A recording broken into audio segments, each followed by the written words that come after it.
Hello everyone, this is Anil Tiwari. आज हम लोग पढ़ने वाले हैं वेक्टर। चलिए स्टार्ट करते हैं। वेक्टर क्या होता है उससे पहले हम पहले देखेंगे फिजिकल क्वांटिटी क्या होता है, उसके बाद फिर हम आएंगे वेक्टर टॉपिक पे। तो अगर हम बात करें पहले फिजिकल क्वांटिटी का, फिजिकल क्वांटिटी क्या होगा? फिजिक्स में जितनी भी क्वांटिटीज आप पढ़ोगे जिसको हम मेजर कर सकते हैं, all these quantities are called physical quantity. यानी हम लिख सकते हैं कि physical quantity are those quantity which can be measure, जिसको हम मेजर कर सकते हैं वो सारी क्या होंगी? वो सारी की सारी क्वांटिटी होंगी फिजिकल क्वांटिटी। एग्जाम्पल के तौर पे लिख सकते हो डिस्टेंस, डिस्प्लेसमेंट,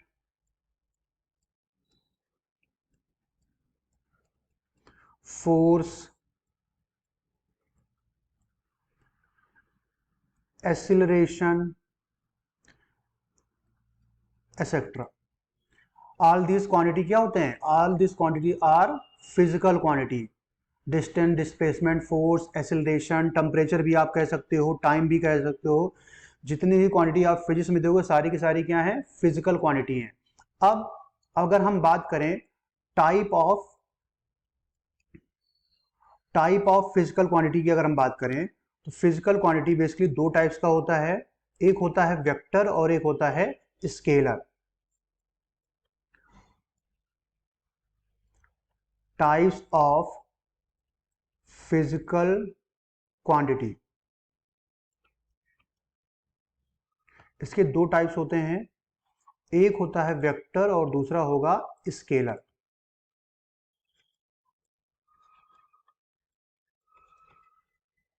वेक्टर्स और दूसरा होगा स्केलर। वेक्टर और स्केलर दो टाइप की फिजिकल क्वांटिटीज होंगी। अब पहले देखते हैं स्केलर क्या होता है। फर्स्ट है स्केलर क्वांटिटी। स्केलर क्वांटिटी उस क्वांटिटी को बोलेंगे जो सिर्फ कंटेन करेगा मैग्नीट्यूड को, यानी कि मैग्नीट्यूड सिर्फ अगर है तो ऐसी फिजिकल क्वांटिटी को हम बोलेंगे स्केलर क्वांटिटी। तो इसका मतलब क्या हुआ कि स्केलर क्वांटिटी वो क्वांटिटी होता है व्हिच कंटेन्स ओनली मैग्नीट्यूड, जिसमें सिर्फ मैग्नीट्यूड होता है वही स्केलर कहलाएगा। एग्जाम्पल के तौर पे लिख सकते हैं time, temperature, distance, etcetera. All this quantities are scalar quantity, जिसमें सिर्फ मैग्नीट्यूड हो यानी कि डायरेक्शन ना हो। जैसे कि एग्जाम्पल के तौर पे अगर हम आपसे कहें कि मान लो फॉर एग्जाम्पल मैंने आपको बोला कि 5 किलोमीटर आपको जाना है। फॉर एग्जाम्पल हमने बोला कि आपको 5 किलोमीटर जाना है। तो 5 किलोमीटर जैसे मान लो आपको मैंने बोला कि जाना है, तो 5 किलोमीटर क्या हो? यहाँ पे देखा जाए तो 5 क्या है? 5 जो होगा ये न्यूमेरिकल वैल्यू है जिसे आप मैग्नीट्यूड कह सकते हो। ठीक है, जिसे आप मैग्नीट्यूड कह सकते हो। और किलोमीटर क्या है? यूनिट, यानी कि जिसमें हम उसको मेजर कर रहे हैं। जैसे मास को किलोग्राम में आप मेजर करते हो, डिस्टेंस को मीटर में या किलोमीटर में मेजर करते हो। तो बेसिकली 5 किलोमीटर में 5 क्या है? न्यूमेरिकल वैल्यू है यानी मैग्नीट्यूड है। किलोमीटर क्या है? यूनिट है। अब यहाँ पे क्या डायरेक्शन को डिफाइन किया गया है? नहीं। तो इसीलिए ऐसी क्वांटिटी को हम बोलेंगे स्केलर। स्केलर मतलब सिर्फ मैग्नीट्यूड हो, वहां पे डायरेक्शन ना हो, तो ऐसी फिजिकल क्वांटिटी को हम बोलेंगे स्केलर क्वांटिटी। एग्जांपल के तौर पे टाइम, टेम्परेचर, डिस्टेंस, आप वॉल्यूम भी बोल सकते हो, स्पीड भी बोल सकते हो। All this quantities are scalar quantity.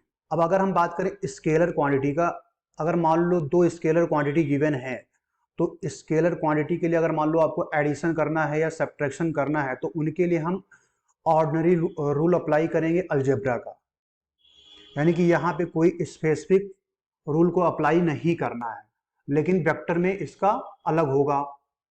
तो इसमें लिख लो it obey the ordinary rules of algebra, यानी अलजेब्रा का ये ऑर्डिनरी रूल्स यूज करेगा। अब इसके बाद हम बात करने वाले हैं वेक्टर की। सेकंड है फिजिकल क्वांटिटी का टाइप वेक्टर।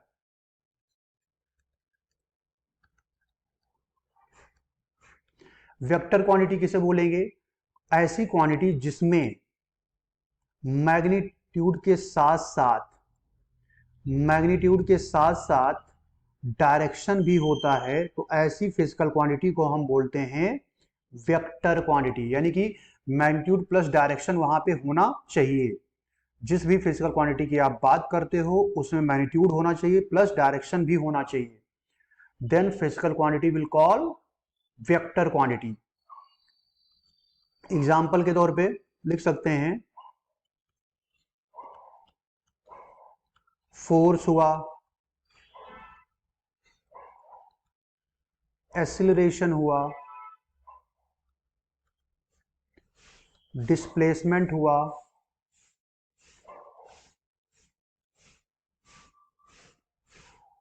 ये सारे के सारी क्वांटिटी क्या है? ये सारी की सारी क्वांटिटी वेक्टर क्वांटिटी हैं।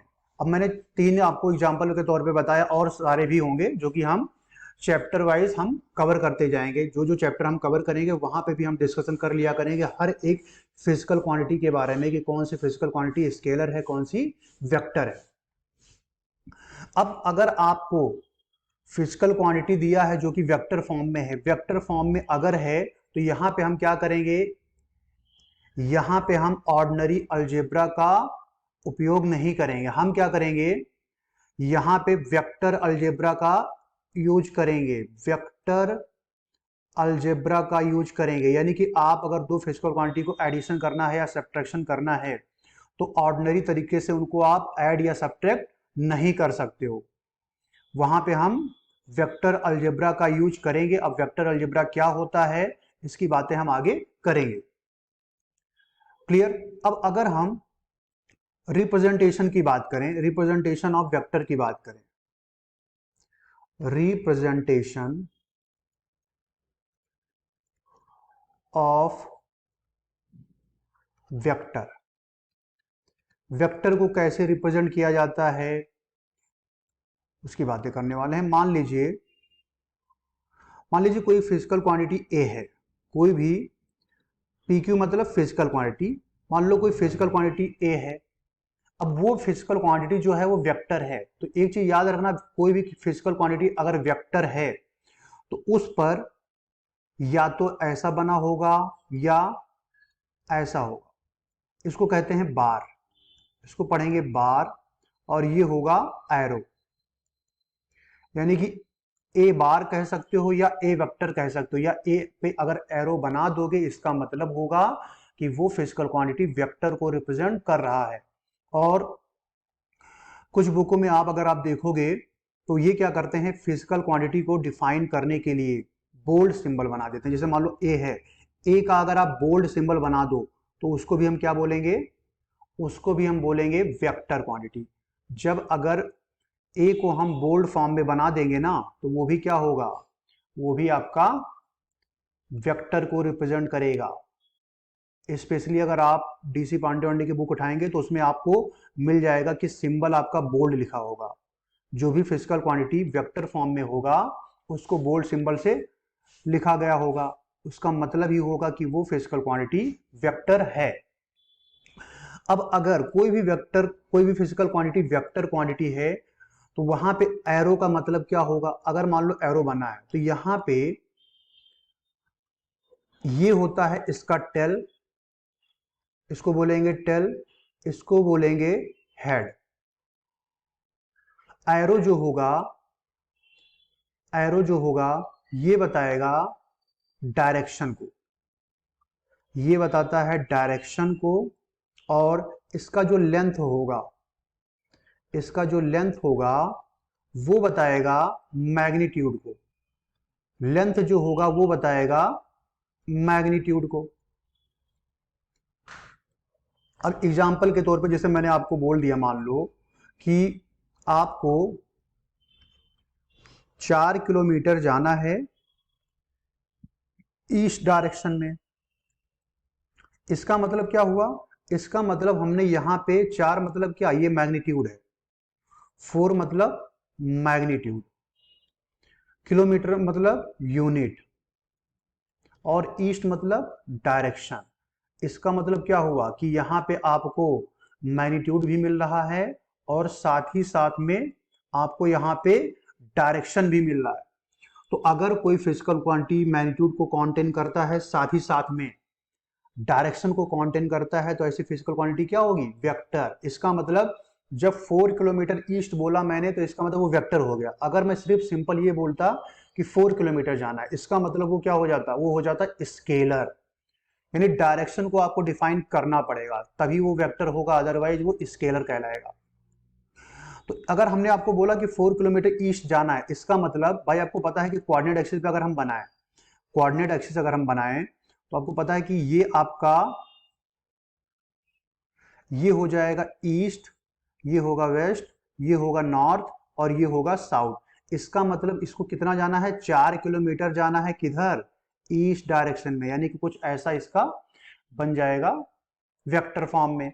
अब 4 किलोमीटर लंबा तो हम लेंथ नहीं बना पाएंगे, बस हम एज्यूम कर लेंगे कि उसका लेंथ कितना है, 4 किलोमीटर है, क्योंकि 4 किलोमीटर लंबा एरो बनाना बहुत इम्पॉसिबल हो जाएगा।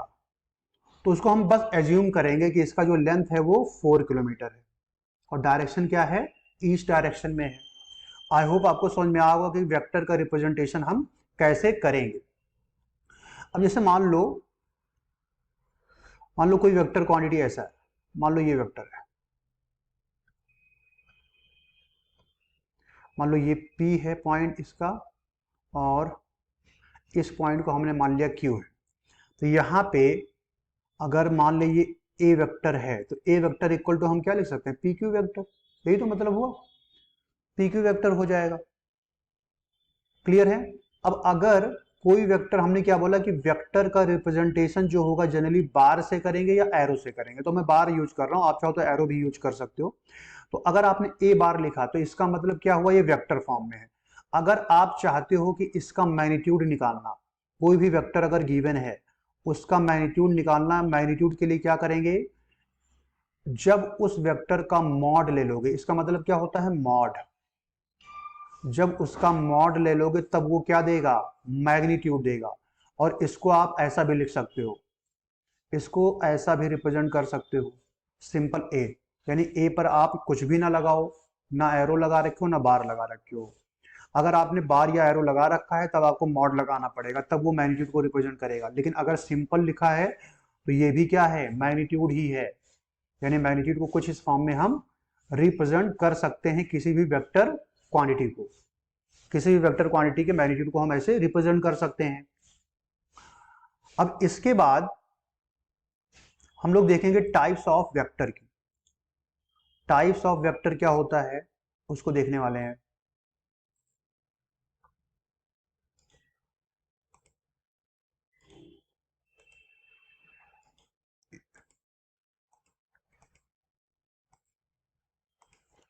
तो अगला है पॉइंट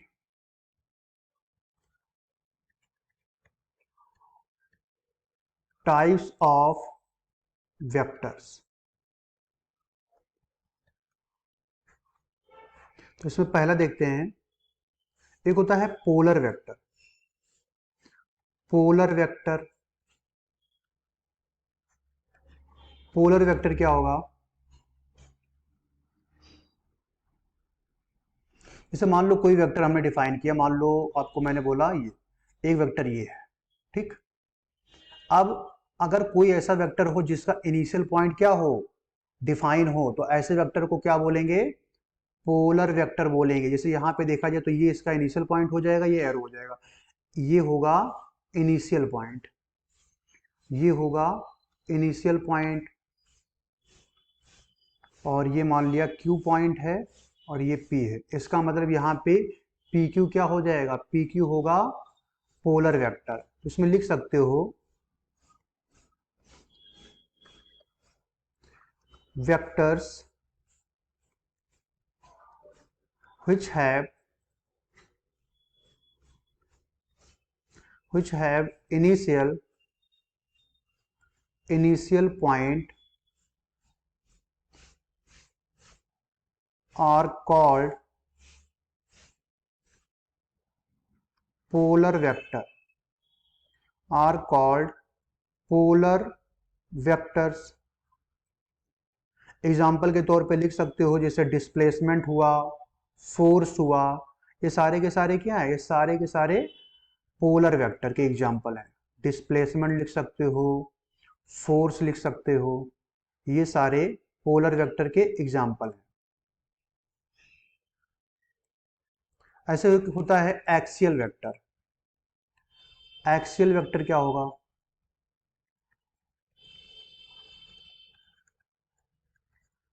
एक्सियल वेक्टर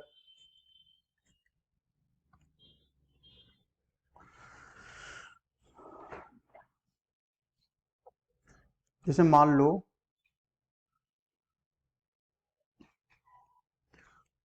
ऐसा कुछ है, मान लो एक सर्किल फॉर्म में ऐसा कुछ है, एक मिनट,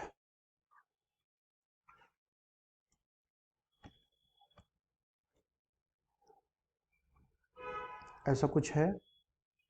मान ले कि इसका एरो का डायरेक्शन जो है ना, इसका एरो का डायरेक्शन ऐसे एंटी क्लॉकवाइज है। एंटी क्लॉकवाइज एक हमने लूप ले लिया है। अब अपने दाहिने हाथ के फिंगर को क्या करो, दाहिने हाथ के फिंगर को जब आप एरो के डायरेक्शन में कर्ल करोगे तो अंगूठे का जो डायरेक्शन होगा वो बताएगा एक्सियल वेक्टर को। यानी कि इस केस में एक्सियल वेक्टर जो होगा वो होगा ये वाला डायरेक्शन। बेसिकली एक्सियल वेक्टर का हम यूज करेंगे किसमें, रोटेशनल मोशन में, यानी कि किस एक्सिस के अबाउट वो रोटेट कर रहा है उसके डायरेक्शन को रिप्रेजेंट करने के लिए हम क्या करेंगे, एक्सियल वेक्टर का यूज करेंगे। और इसका यूज कैसे करेंगे, इसको फाइंड करने के लिए राइट हैंड थंब रूल, इसका हम यूज करेंगे राइट हैंड थंब रूल का हम यूज करेंगे एक्सियल वेक्टर को फाइंड करने के लिए। जैसे मान लो कोई भी बॉडी है ऐसे एंटी क्लॉकवाइज मूव कर रहा है, जब वो एंटी क्लॉकवाइज मूव करेगा ना तो आप क्या करोगे, अपने दाहिने हाथ के फिंगर को उसके रोटेशन के डायरेक्शन में कर्ल करोगे तो अंगूठे का जो डायरेक्शन होगा वो बताएगा एक्सियल वेक्टर के डायरेक्शन को। यानी ये हो जाएगा एक्सियल वेक्टर का डायरेक्शन, ये एक्सियल वेक्टर के डायरेक्शन को बताएगा। और इसका हम यूज करेंगे किसमें, रोटेशनल मोशन में। It is used in rotational motion, rotational motion. आगे हम जब रोटेशनल मोशन पढ़ेंगे तो वहां पे हम बात करेंगे। अब अगर एग्जांपल के तौर पर अगर हम एक्सेल वेक्टर की बात करें कि कौन से फिजिकल क्वांटिटी होगा, उसकी अगर हम बात करें तो कहाँ पे इसका यूज करेंगे, तो हम कह सकते हैं जैसे मान लो आगे आपको मिलेगा एंगुलर डिस्प्लेसमेंट। एंगुलर डिस्प्लेसमेंट को डिफाइन करने के लिए हम एक्सियल वेक्टर का यूज करते हैं। एंगुलर डिस्प्लेसमेंट को लिखते हैं थीटा से, या आप कह सकते हो एंगुलर वेलोसिटी। एंगुलर वेलोसिटी का भी हम यूज करेंगे, वहां पे भी हम यूज करेंगे एक्सियल वेक्टर का ओमेगा को डिफाइन करने के लिए। एंगुलर एक्सेलरेशन भी आपको मिलेगा, अल्फा टाउ हुआ, एंगुलर एक्सेलरेशन, टॉर्क जिसे आप टाउ से लिखते हो, ये टाउ से होता है और इसको लिखते हैं अल्फा से।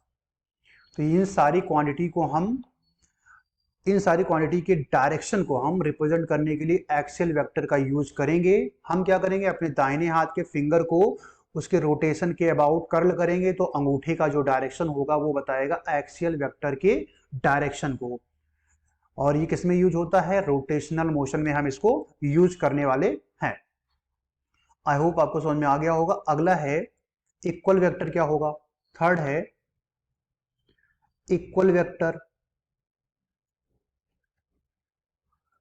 Equal vectors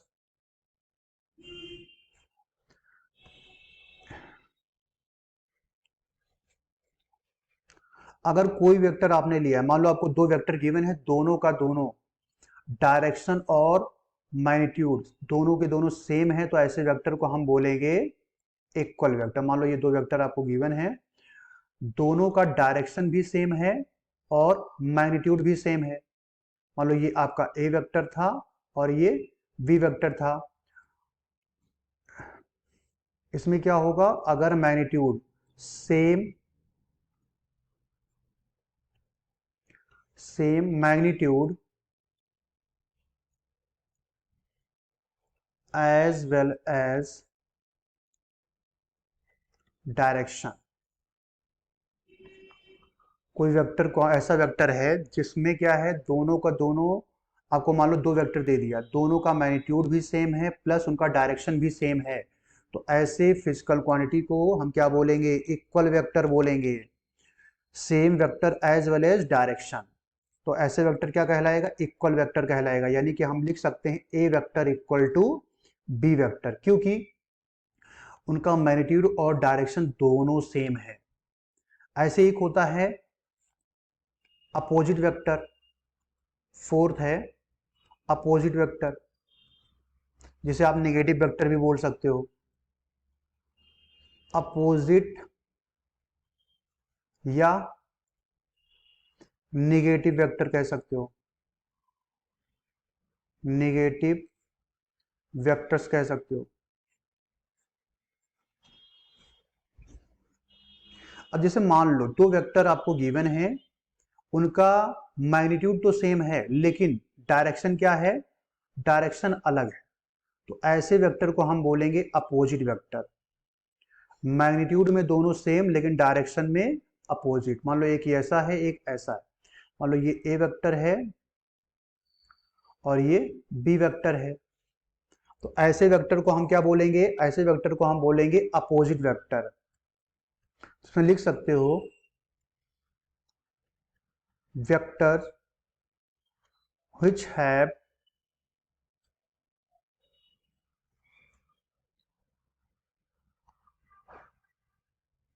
which have same magnitude but opposite direction,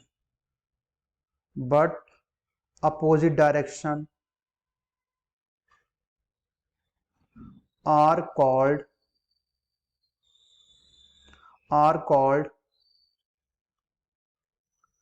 opposite vectors. तो ऐसे वेक्टर्स को हम क्या बोलेंगे? अपोजिट वेक्टर या नेगेटिव वेक्टर बोलेंगे। अगर दो वेक्टर मैग्नीट्यूड में सेम है और डायरेक्शन में अपोजिट है तो उनको अपोजिट वेक्टर बोलेंगे। अगर इक्वल वेक्टर होगा तो दोनों का मैग्नीट्यूड के साथ साथ डायरेक्शन भी क्या होगा? सेम होगा।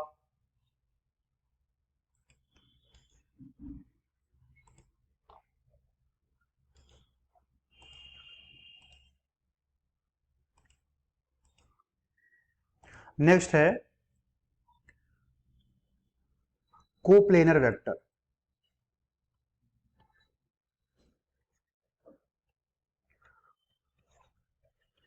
कोप्लेनर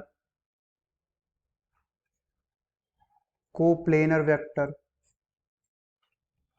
कोप्लेनर वेक्टर क्या होता है? अगर मान लो आपको वेक्टर दिया है, नंबर ऑफ वेक्टर्स दिया है, सारे के सारे वेक्टर क्या हैं? एक ही प्लेन में लाई कर रहे हैं, तो उस केस में क्या हो जाएगा? ऐसे वेक्टर को हम बोलेंगे कोप्लेनर वेक्टर।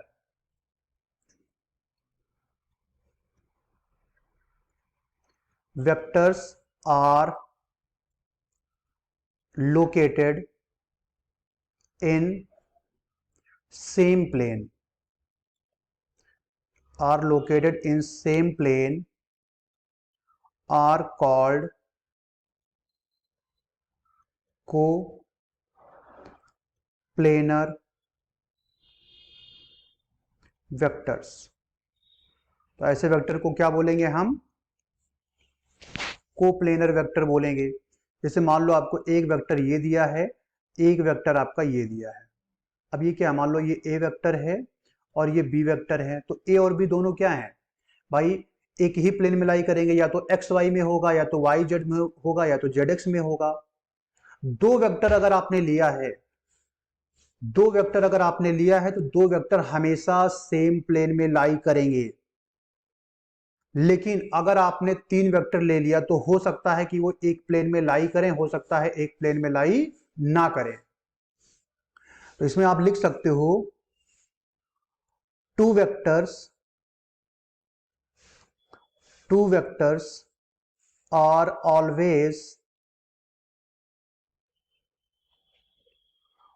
ऑलवेज कोप्लेनर, यानी कि दो वेक्टर हमेशा कोप्लेनर होंगे।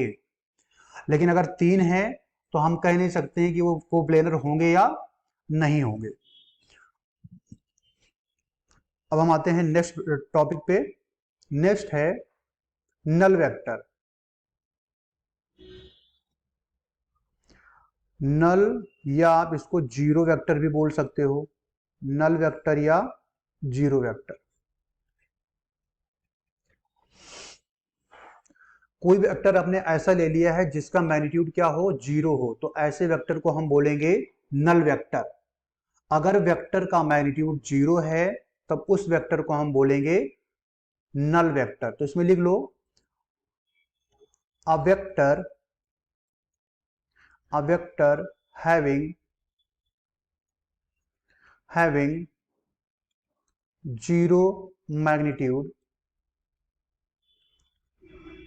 Magnitude is called null vector. तो ऐसे वेक्टर को हम क्या बोलेंगे? ऐसे वेक्टर को हम बोलेंगे नल वेक्टर।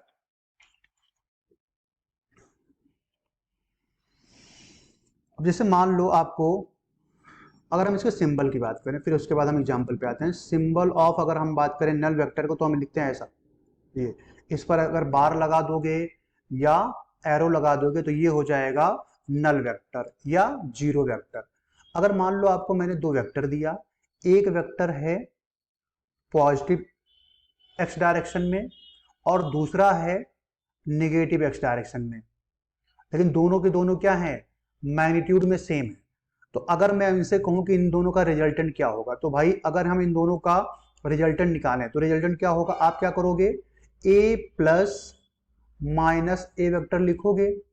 तब जब इन दोनों का समेशन आपने किया तो यहाँ पे जो आपस में ए और माइनस ए मिलके क्या हो जाएंगे? जीरो। यानी कि अब यहाँ पे हम वेक्टर फॉर्म में क्या लिखेंगे? Null vector.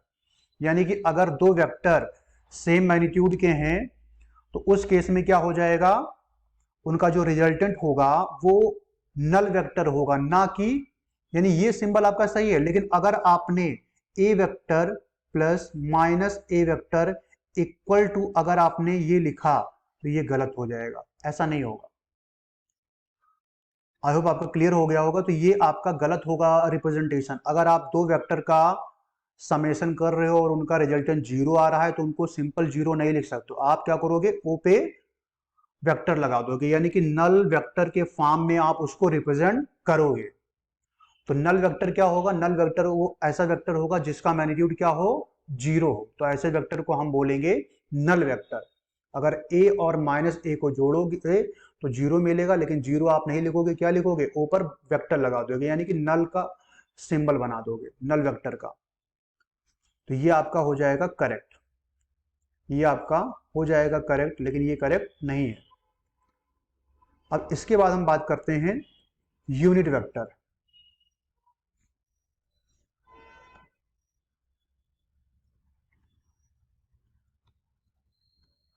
Unit vector,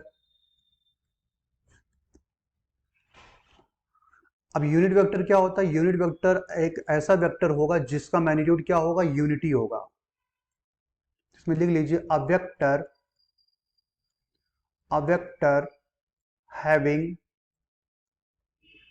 vector having unit magnitude, a vector having unit magnitude is called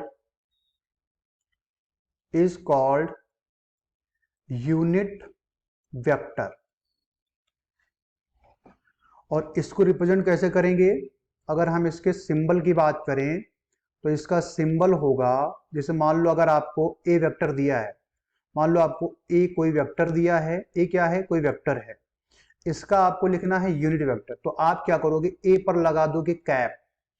cap symbol जो होता है वो रिप्रेजेंट करता है यूनिट वेक्टर को। कैप सिंबल जो होगा वो यूनिट वेक्टर को रिप्रेजेंट करेगा। अब अगर मान लो आपको ए वेक्टर कोई गिवन था, इसका यूनिट वेक्टर आपको लिखना है, तो इसका क्या हो जाएगा? यूनिट वेक्टर जो होगा ए कैप इक्वल टू होगा ए वेक्टर अपॉन में ए मॉड, ए वेक्टर का मॉड। चाहे आप ऐसा लिखो या आप ऐसा भी लिख सकते हो, ए वेक्टर अपॉन ए। तो ये हो जाएगा यूनिट वेक्टर। यूनिट वेक्टर एक ऐसा वेक्टर होता है जिसका मैग्नीट्यूड जो होता है वो 1 होता है। यानी हम यहां पे ऐसा भी बोल सकते हैं कि यूनिट वेक्टर जो है इक्वल टू किसके बराबर है? Vector upon magnitude, vector upon magnitude of the vector. Clear? ऐसा भी लिख सकते हो, यूनिट वेक्टर जो होगा वो हो जाएगा vector upon magnitude of the vector. अच्छा, इसका मतलब क्या है? अगर इसको थोड़ा सा मॉडिफाई करें, इसको हम क्रॉस मल्टीप्लाई कर दें, तो आपको मिल जाएगा A vector equal to A into A cap. आप चाहो तो ऐसा भी लिख सकते हो, ए वेक्टर का मॉड इंटू ए कैप लिख सकते हो। अब अगर आप ध्यान से यहां पे देखो तो भाई इसको, ये क्या है? ये है मैग्नीट्यूड, ये है मैग्नीट्यूड, और ये क्या है? ये है डायरेक्शन, ये है डायरेक्शन। और हमने बताया भी था कि अगर कोई भी फिजिकल क्वांटिटी वेक्टर क्वांटिटी है तो वो क्या होगा? उसमें मैग्नीट्यूड भी होगा और डायरेक्शन भी होगा। और यहां से भी आपको क्लियर मिल रहा है कि वेक्टर जो होगा वो मैग्नीट्यूड और डायरेक्शन का दोनों का कॉम्बिनेशन होगा। आई होप आपको समझ में आ गया होगा। तो ये हो गया यूनिट वेक्टर। अब यूनिट वेक्टर में हमने क्या देखा कि अगर कोई वेक्टर यूनिट वेक्टर है, इसका मतलब उसका मैग्नीट्यूड 1 होगा, और इसको रिप्रेजेंट करेंगे ए कैप से। और ए कैप क्या होगा? ए वेक्टर अपॉन ए मॉड, यानी कि मैग्नीट्यूड। चाहे आप लिख सकते हो ए वेक्टर अपॉन ए। तो ए वेक्टर जो आएगा वो ए इंटू ए कैप आ जाएगा। अब अगर मान लीजिए आपको यूनिट वेक्टर डिफाइन करना हो कोऑर्डिनेट एक्सिस पे, तो कैसे डिफाइन करेंगे? मान लीजिए अगर आपको यूनिट वेक्टर डिफाइन करना है कोऑर्डिनेट एक्सिस पे, मान लीजिए ये आपको गिवन है कोऑर्डिनेट एक्सिस,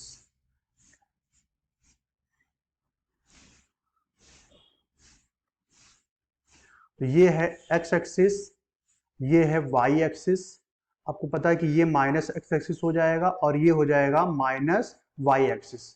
तो होता क्या है, एक्स डायरेक्शन में यूनिट वेक्टर जो होता है उसको हम लेते हैं आई कैप से, वाई डायरेक्शन में जो यूनिट वेक्टर होता है उसको हम लेते हैं जे कैप से। अच्छा, एक्स के डायरेक्शन में आई कैप होगा तो निगेटिव एक्स के डायरेक्शन में माइनस आई कैप होगा। ऐसे वाई के डायरेक्शन में जे कैप होगा तो निगेटिव वाई के डायरेक्शन में माइनस जे कैप होगा। सिमिलरली अगर हम बात करें, मान लो कि ये आपका है जेड एक्सिस है, तो इधर जेड होगा तो इधर क्या होगा? माइनस जेड होगा। भाई ये होगा क्या? तीनों आपस में क्या होंगे? परपेंडिकुलर होंगे। तो अगर जेड डायरेक्शन की बात करें तो जेड डायरेक्शन में यूनिट वेक्टर जो होगा वो के कैप होगा, नेगेटिव जेड डायरेक्शन में यूनिट वेक्टर जो होगा वो माइनस के कैप होगा। यानी कि कोऑर्डिनेट एक्सिस पे अगर आप यूनिट वेक्टर को डिफाइन करते हो तो एक्स के डायरेक्शन में आई कैप, वाई के डायरेक्शन में जे कैप और जेड के डायरेक्शन में के कैप आएगा। अब नेगेटिव अगर है तो माइनस हो जाएगा। फिर है अगला वेक्टर जिसको हम बोलेंगे को इनिशियल वेक्टर। अच्छा, को इनिशियल के बारे में बात करने से अगर हम बात करें यूनिट वेक्टर का हम यूज कहाँ करते हैं, तो यूनिट वेक्टर का हम यूज करते हैं, यूनिट वेक्टर की यूज करेंगे हम डायरेक्शन को रिप्रेजेंट करने के लिए, to find the direction of any vector. तो इसमें लिखना है तो लिख लीजिएगा, a unit vector is used is used to specify the direction of a vector. इसके बाद लास्ट है coinitial vector. Coinitial vector, coinitial vector क्या होगा?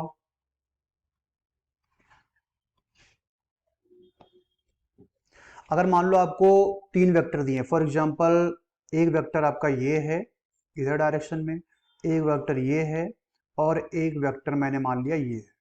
मान लिया कि ये ए वेक्टर को रिप्रेजेंट कर रहा है, ये बी को रिप्रेजेंट कर रहा है, और ये सी को रिप्रेजेंट कर रहा है। अगर आपको मल्टीपल वेक्टर दिए हैं और सबका इनिशियल पॉइंट अगर सेम है, तो ऐसे वेक्टर को हम बोलेंगे को initial vector. Co-initial vector are those vector, co-initial vector are those vector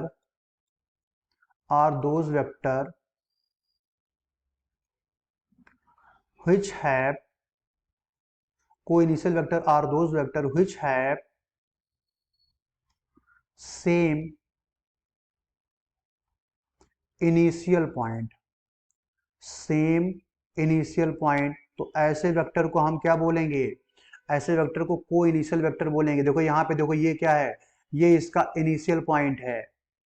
सारे तीनों के तीनों वेक्टर का स्टार्टिंग पॉइंट जो है ना वो सेम है, तो ऐसे वेक्टर को हम क्या बोलेंगे? को इनिशियल वेक्टर बोलेंगे। आई होप आपको फिजिकल क्वांटिटी क्या होता है, उसके टाइप्स क्या होते हैं, वेक्टर क्या होता है, स्केलर क्या होता है, ये सारी चीजें आपको समझ में आ गई होगी। आज का लेक्चर यहीं पे एंड करते हैं। Thank you everyone.